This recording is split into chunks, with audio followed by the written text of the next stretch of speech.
Ya, bagi para nasabah ataupun debitur di Akulaku yang memiliki pinjaman utang yang belum dibayarkan ataupun menunggak, atau yang sering dipanggil dengan galbay, gagal bayar, tentunya penasaran dan bingung juga ya ketika kita mau mencari informasi di internet, baik itu di Google, yang mengatakan jika DC lapangan ini tidak dimiliki oleh Akulaku. Tetapi di sisi lain banyak orang yang bercerita dari warganet, justru mereka ini didatangi oleh DC dari Akulaku.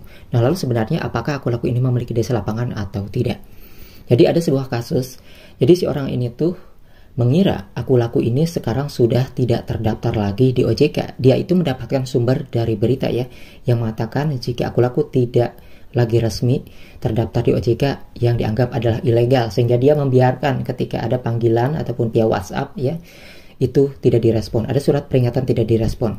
Nah, dia telat itu selama 4 bulan, kemudian didatangi DC Akulaku 3 orang ya, 3 orang sekaligus yang mana mendatangi dia karena dia mengira tidak akan didatangi oleh DC Akulaku, karena dia mengira Akulaku sudah tidak resmi lagi ataupun juga tidak memiliki DC lapangan.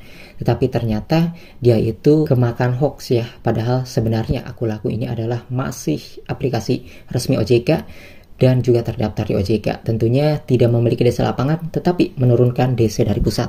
Nah, artinya di sini setiap aplikasi pinjol manapun, sekalipun itu tidak memiliki DC lapangan, tetapi ketika Anda memiliki tunggakan yang begitu besar, maka si aplikasi pinjol tersebut akan menurunkan DC dari pusat.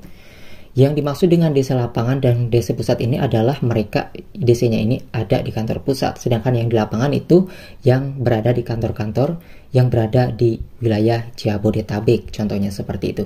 Nah, maka sekalipun aplikasi pinjol tersebut tidak memiliki DC lapangan, tetapi dia tetap memiliki DC, artinya DC pusat.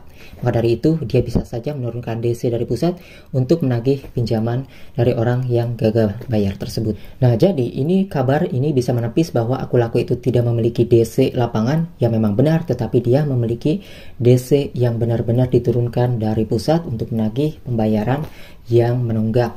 Tetapi di situ tentunya mereka juga bisa datang dengan baik-baik, tidak terlalu mendesak gitu ya, memaksa, karena memang sudah diatur oleh OJK, yang mana memang dari Akulaku sendiri itu sebelum penagihan mereka ini akan menagih lewat versi telepon dulu, baik itu tulisan WhatsApp ataupun juga email, kemudian juga telepon panggilan.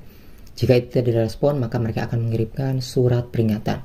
Setelah surat peringatan juga tidak digubris, maka mereka akan datang ke tempat si alamat orang yang gagal bayar tadi. Nah, sebenarnya dari DC pusat ini juga tidak akan begitu datang secara mendadak sebelum mereka ini mengirimkan surat peringatan.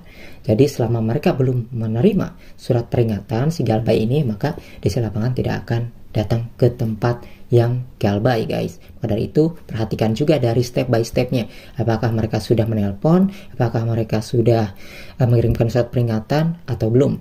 Nah, jika kedua hal tersebut sudah dilakukan, maka yang ketiga mereka akan datang melalui DC yang dikirim dari pusat. Jadi kesimpulannya dari sini adalah aplikasi pinjol yang kalian pilih sekalipun tidak memiliki DC lapangan, kemungkinan besar akan mendatangi si galbay ataupun orang yang telat bayar ataupun gagal bayar. Jika bayarannya itu tunggakannya memang sangat begitu besar, maka jauh pun dari pusat pun DC-nya akan diturunkan.